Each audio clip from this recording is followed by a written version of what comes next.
Hey guys, what's going on? Crazy Cam Driver here, and today we'll be unboxing the VIOFO A119S. So let's get right to it.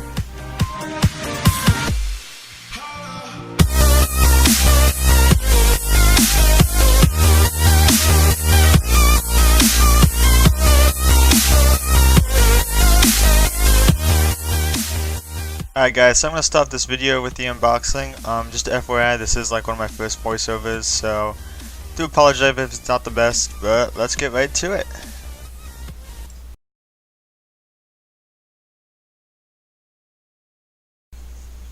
Alright, so let's start with lifting it, cover of the box up.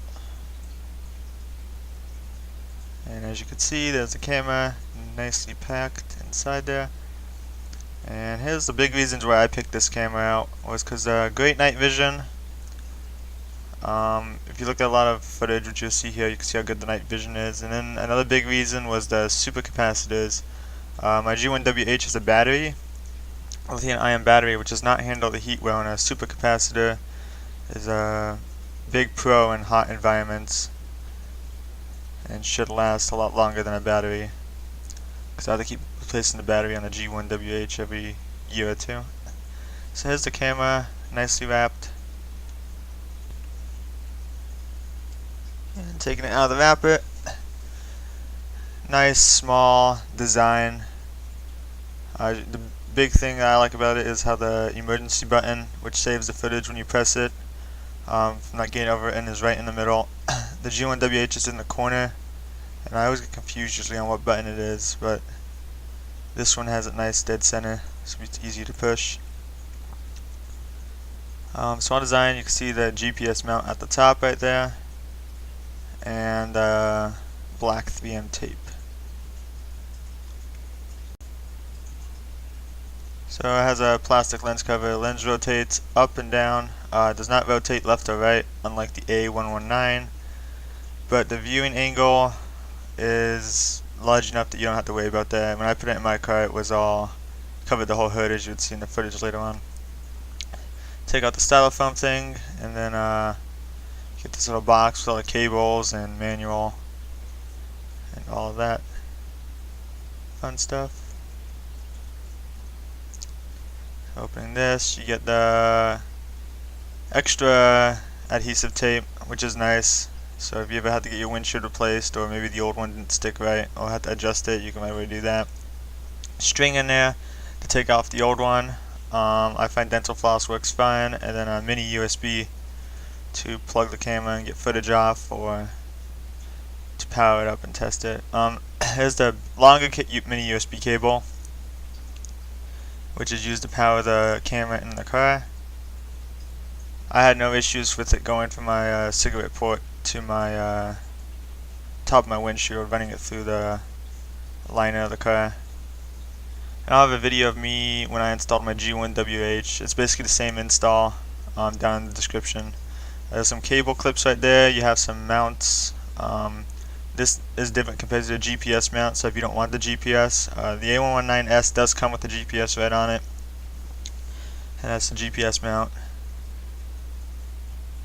But maybe if you switch cars, or you want to move it around between cars, you can switch it off. And the thing I like about that is the power mini USB is right in the back, so it makes for a clean install if you want to remove the camera, because the GPS would power the camera itself too. So you can just swap the camera out and swap it in another car, and there's no messing with cables, really unplugging it or plugging it back in. Here's the instruction book of the camera. English on it is pretty good when I went through it, because I know some of these manufacturers from China or other countries struggle with the English. That's very straightforward. And that is everything right there. So let me get right into how I have my camera set up in my car, and we can go review the footage.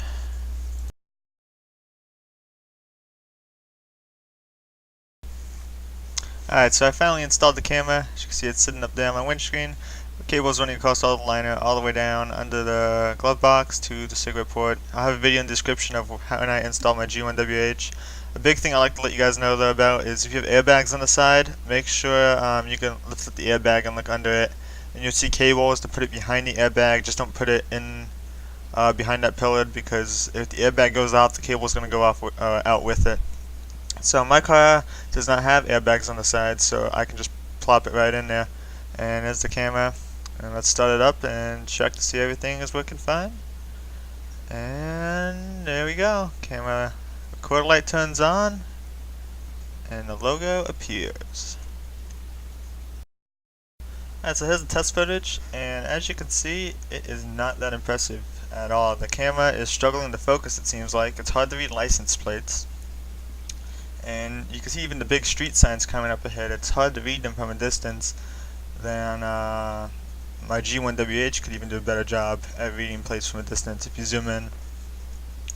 So this was a big downfall of the camera, I feel. And even at nighttime, nighttime quality looks a lot better, but in the distance there's always this haze. The camera's having a hard time to focus, it looks like.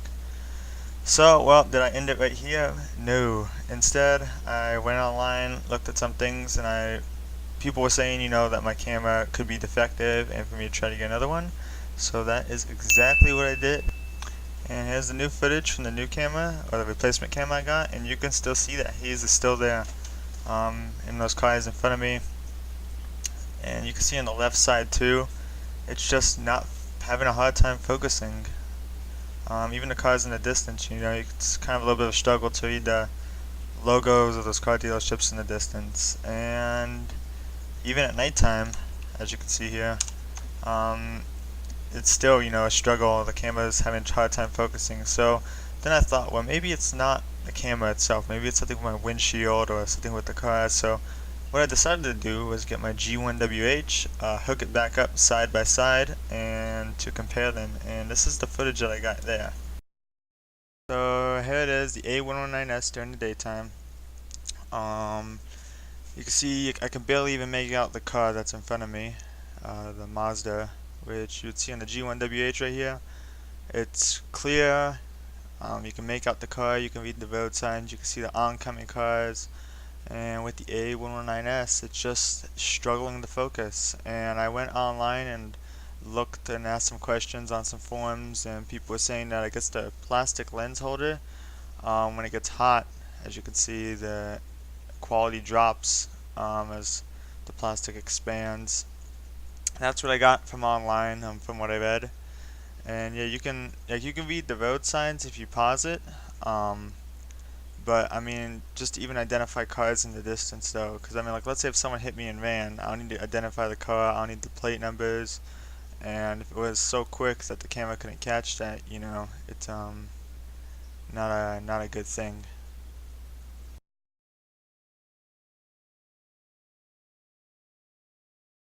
Alright guys, so now I'm going to go into settings you can configure in the camera. So to get to that, you press that menu button right next to the power button there, and it'll open up this screen here. So I'm just going to go down the list. So to go into an option, you press the red triangle, and I have my camera set to 1080p 60 FPS. You could drop it down if you want. You can go to 720p 120 FPS.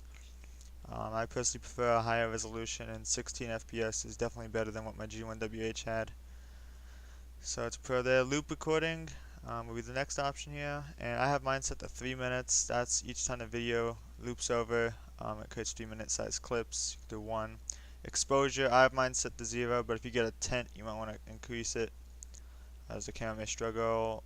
WDR I have on. Time-lapse recording, I have that off. That's useful in a parking mode situation, which I think is kind of cool. The camera has time-lapse. Motion detection, I have that off.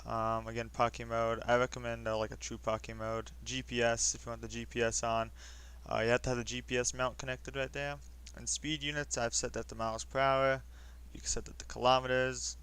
And next option here is G-sensor. That's if someone hit your car, it would automatically save the footage and not make it overwritten as if you push that red button right there. The emergency little lock button, whatever you want to call it. I leave that off because you go over a pothole, speed bump, it may register that, and then you just have a bunch of saved footage that won't get deleted of potholes and all that. So I turn it off and it doesn't issue, push that lock button there. Lane warning detection, I have that off. The front collision warning system, I have that off. Those things kind of just beep. time and date I have on, speed, you can make it show all info or just coordinates. That's what you want your GPS to see.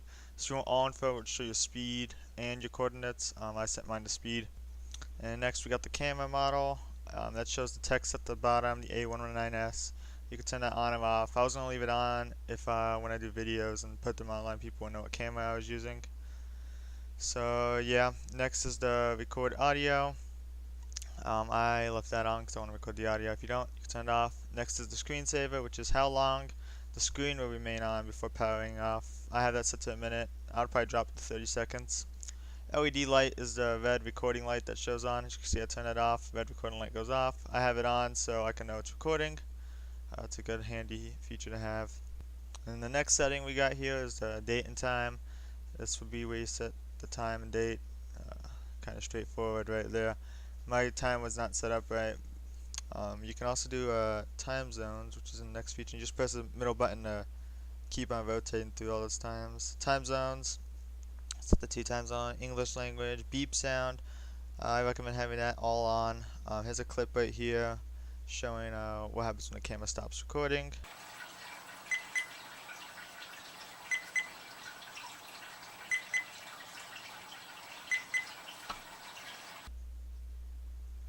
And as you can see, it beeps, so that's a good thing to have. You got the frequency you can set there, and then you got the image rotation if you need to flip it. And the last option here is we got the format card.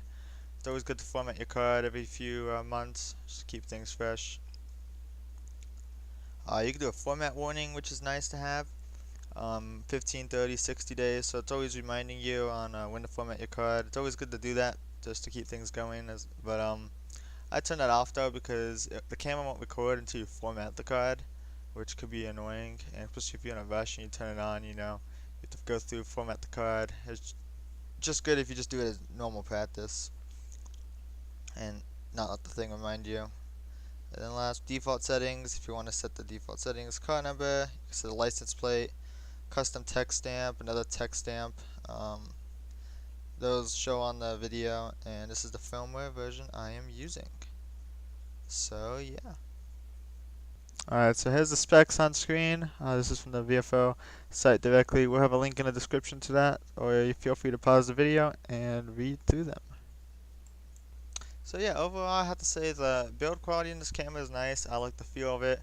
I like how the buttons are laid out, how, you know, everything is all it's a lot smaller than the G1WH, I feel, and a lot more hidden.